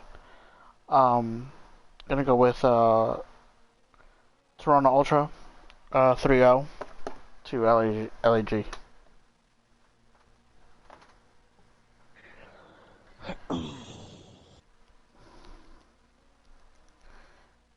I'm going to go 3-1 Ultra.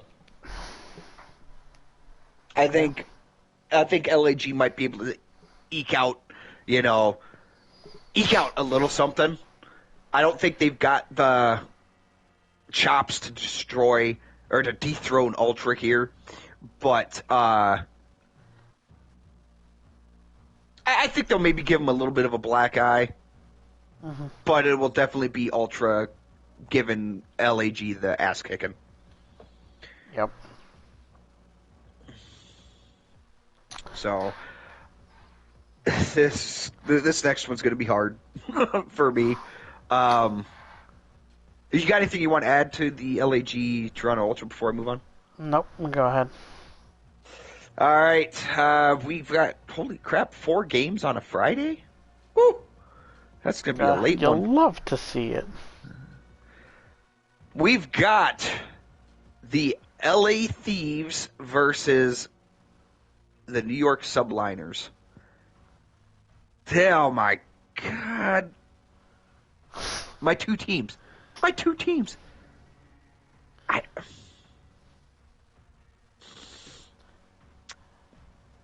I'll have to call it like I see it, and NYSL's been struggling. Oh. It seems like LA Thieves have been more consistent, I guess. I mean, don't get me wrong, NYSL's been consistent in the losing category, but I'm going to have to go LA Thieves, and I think it's going to be 3-1. Yeah, I'm going to go 3-1 LA Thieves.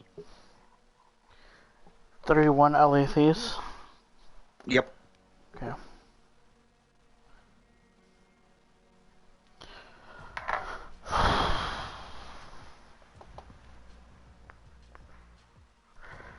I'll also give it to LA Thieves, and I will also say 3-1 for this.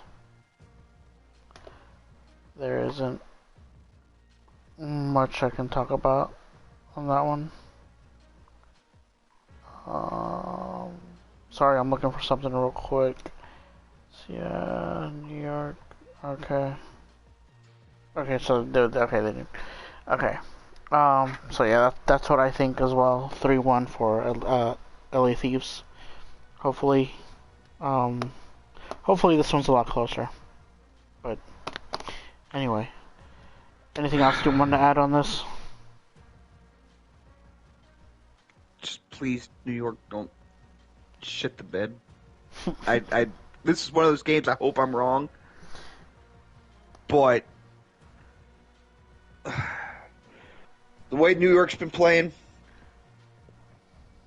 I don't know, man. I don't think they got a prayer. Okay. Yeah. Yeah, it's a tough one. Moving on to the next. Minnesota Rocker versus the London Royal Ravens? Honestly, in my heart, I'll give it to Minnesota. What, you don't think? What do you think? Week 1 was a fluke? I think so, but I'll give it 3-2 Minnesota win. That's all I got.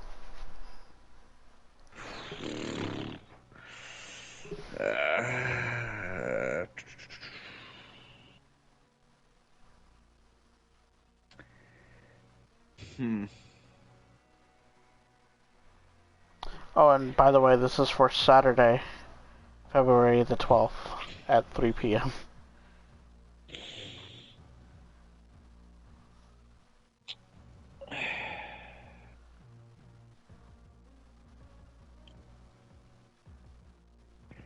Oh, I don't know. This one here, it's too close of a call. I went and looked back at, just the previous games, just kind of maybe, gain some insight, and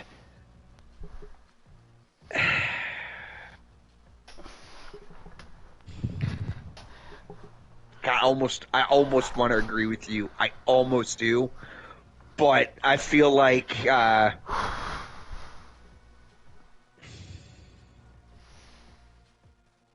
You know what? I'm gonna go on a little bit of a wild card here. I'm gonna go London.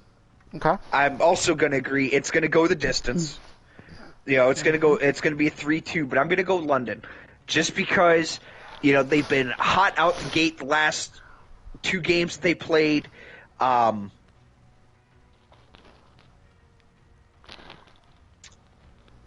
think this is honestly one of those. It literally could go either way.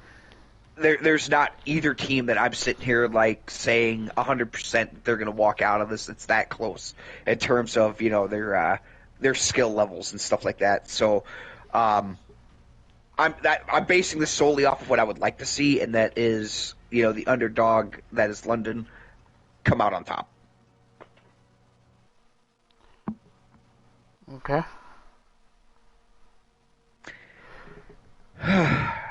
You got anything you want to add to that? No, sir. Okay. Next up, we've got Optic Texas versus Paris Legion. Mm-hmm. If there's ever a damn game that Optic is going to walk away with, it had better be this one. I'm going to go Optic, and I'm going to go 3-1. Oh, okay. Optic's got to come out. They've got to come out, and they've got to go and slap Paris Legion, and they got to do something here. And I mean, yeah, it's like picking on the weak kid on the playground here, but they've got to do something. And if there's ever a team that they are going to come out and they are going to be like, look, it was, or we had some misfiring last week. We're back and we're ready to go. It's got to be this one here.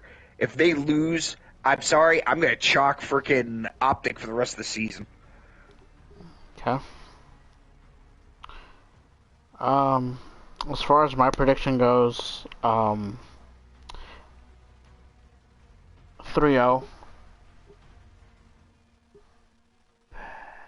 Texas.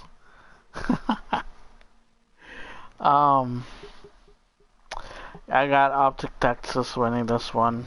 I'm sure their coach Rambo and Sender they're gonna focus on what they need to do in game, and so hopefully they can get their shit together and focus up. My guess is the hard thing that they're going to have is it's going to be the S&D. The S&D has always been an Optic thing. They've never really been That's why I'm going the 3-1. I would totally be behind you if it wasn't for the S&D. Right, and I feel that. But we'll see. And I also think Paris Legion is skilled enough to at least, exploit that weakness. I'm not saying Paris Legion is going to walk away with a 6-0, but I got a feeling Paris Legion is going to be able to pull out the W on S&D, but the series as a whole, no. Okay.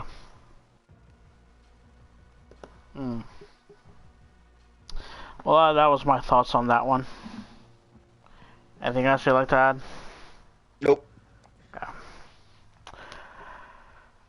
Our next match is Atlanta FaZe versus the Boston Breach.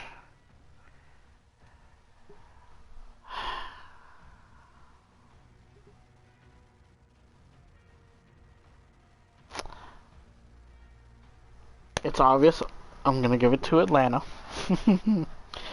I just don't know if it's going to be a... Who didn't see that coming? I know, right? Huh. I don't know if it's going to be a 3-1 or a 3-2. Actually, I'll give it a 3-1. Settled. 3-1. Atlanta.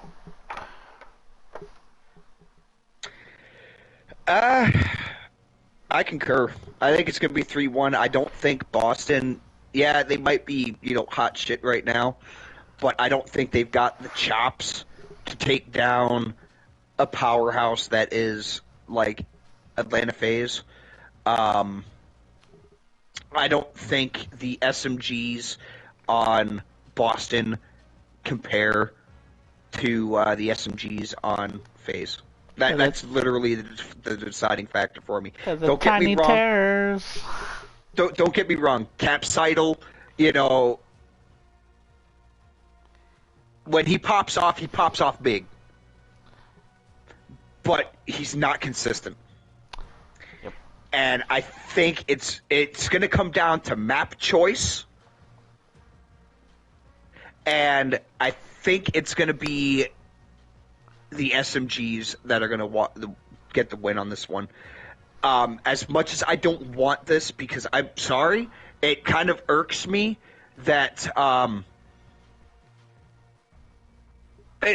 just going to come flat out and say what Sully and pulled last week pissed me right off. I think that's freaking low down bullshit. That you're sitting there exploiting a bug. And I really don't want FaZe winning this just because of that, but I don't think Boston's got the chops to stop them. Mm-hmm. Okay. And, this is where we probably should have touched on this beforehand, but I'm just going to touch on it real brief quick. This is where the CDL or, the teams, this is where they should have came out and they said, you know what, I forget, who was the other team that was doing the same shit? Because I know it was Atlanta FaZe and there was somebody else. Surge. You sure it was Surge? I didn't think it was Surge. I think it was Surge, because I think if I remember hearing correctly, I remember Accuracy's name floating around that. Either way, I know it was FaZe for sure. There was another team that did it as well. I can't remember. I'll get you an I answer can't remember later. the other team because the reason why I can't remember is I hold FaZe in a higher standing. Excuse me. But it just wasn't just those two teams. Apparently everybody's been doing it. And yeah. It's just like you said, it's because we hold Atlanta FaZe to a higher standard. With I wouldn't be surprised to see Paris Legion pulling some bullshit like that. I wouldn't be surprised because, let's face it, Paris Legion, yeah, they had like one really close game, but Paris Legion needs all the freaking help they can get to get a freaking W. Yep. Atlanta FaZe, I cannot stomach seeing them pull shit like that because, that's what you aspire to be. You don't aspire to be a Paris Legion where you're just like, oh, hey, we want our, last place position on the board back. Let's suck it up here. You want to be the best of the best, and all I'm saying is they better not freaking pull this shit. There better be either some type of a gentleman's agreement, a patch, or the CDL coming out and being like, look, you get found doing this, docking points, suspension for a game, or suspension for a match or whatever, whatever the case may be. You get caught doing it, there needs to be some type of a punishment. I'm just going to leave it at that. Yep. So, if you have nothing else to add, I'll take us into the next one. Take us on next. All right, we've got, this is also Saturday, February 12th, we've got the Florida Mutineers versus the Los Angeles Thieves. Come on, LA. For the love of God. Don't lose to Florida. I'm going to go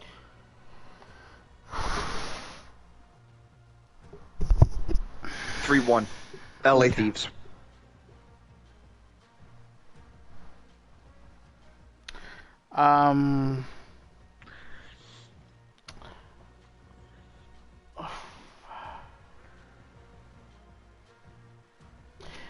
I'm gonna go LA Thieves 3-2.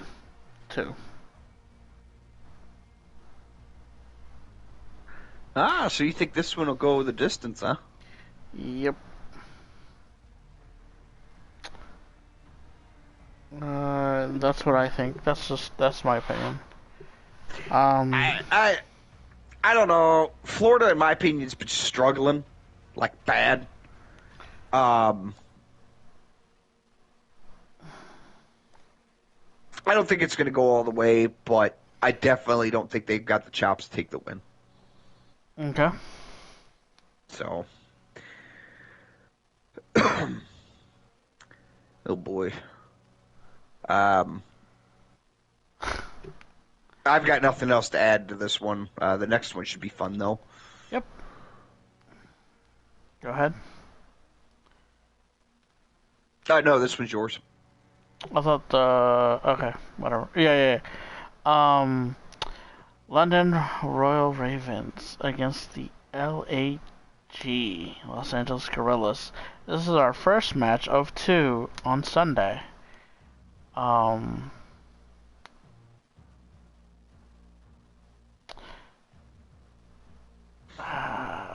think this is going to be a close one. 3-2, London. My pick. Yep. Yeah. That's all I got. I concur. I'm going 3-2 London. LAG, they've got the makings of something powerful, but I don't know. And London has been kind of shocking the masses.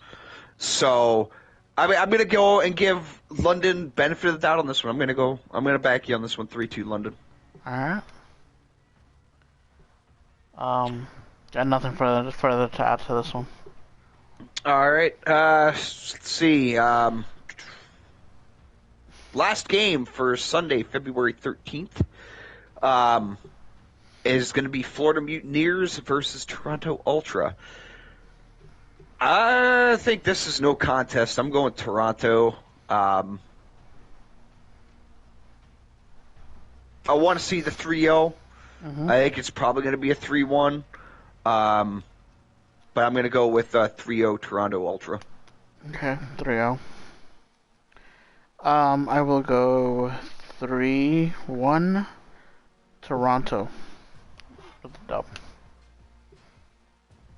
All right. And that concludes week 2 of Major 1 for the 2022 season Call of Duty. Is there anything you'd like to say before we close out, by? Yeah. Final thoughts, I guess.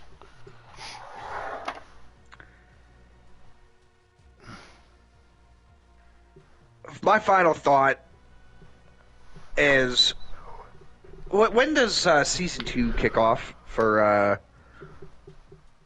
Vanguard and Warzone? The 14th of February, which is the Monday after week 2 ends. Okay. So, I'm honestly hoping by the start of Season 2, at the very least by the end of Major 1, I'm really hoping they sit down and they talk with the pros. They talk with these pro teams, and they get this game turned around and running in the right direction. Because it's... I don't know about you, but just based off of the blind, stupid luck of, being first on attack versus defense, or being, starting on, A side versus C side. I think it's a bunch of crap that's coming down to stupid blind luck on getting map advantage, and it's not necessarily skill driven. So I'm hoping that they go and turn this around, because it's really hard to watch some of these games where it literally comes down to who starts where and who starts first. So here's hoping for some good games this weekend. I will definitely be watching them. I don't know if I'll necessarily be able to catch them all because, like I said, more often than not, I am sitting there making dinner or whatnot like that when the stuff starts. So I just hope that we get some nice highlight reel material for our next broadcast.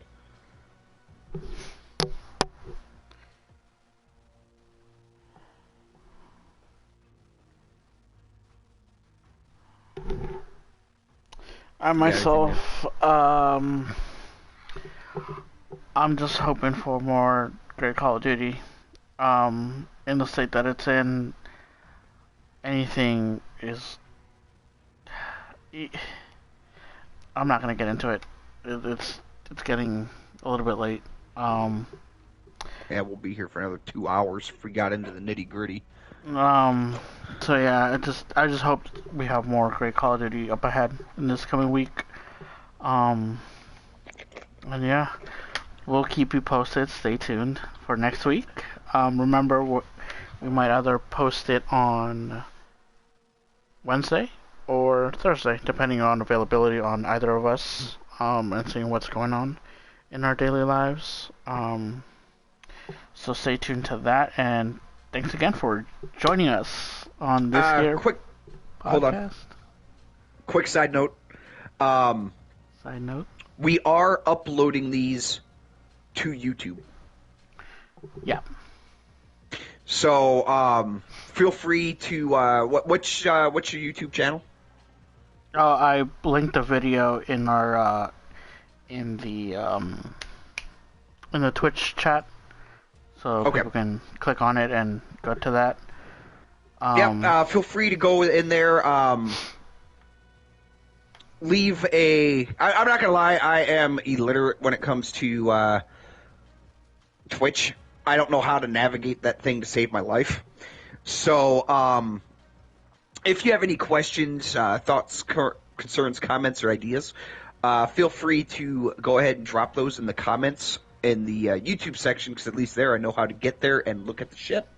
Or send me a DM on Twitch. There you go. Either way works. But if you have any thoughts, questions, concerns, feel free to drop us a comment, and we'll definitely get back to you. That is one thing I would like to do eventually, is to get some type of audience participation. Because let's face it, there is some stuff that me and Vic aren't going to be able to. We're not going to think about, and I'd love to have some interesting discussions about Call of Duty in general. So hope to hear from you guys. And thanks again for joining us. And hopefully we'll catch you guys next week. Same channel, same place. I was trying to think of that in my mind. I'm sorry, I failed. Emotional damage. I'm gonna send you to Jesus. Oh Lord. So again, thank you guys for everything. You guys have been great. Stay positive, stay safe. Oh, yep. I want to say thank you for our 10 returning views. Let's try to get, number 11 on a returning view. Go, Dad. Let's go. You guys got this. I believe. Just watch. No, just watch. Whoever this is going to come back to spite us. They're like, fuck you, ain't watching anymore. And now we'll be down, we'll be down to nine views. So yeah, just thank you all for joining. Peace.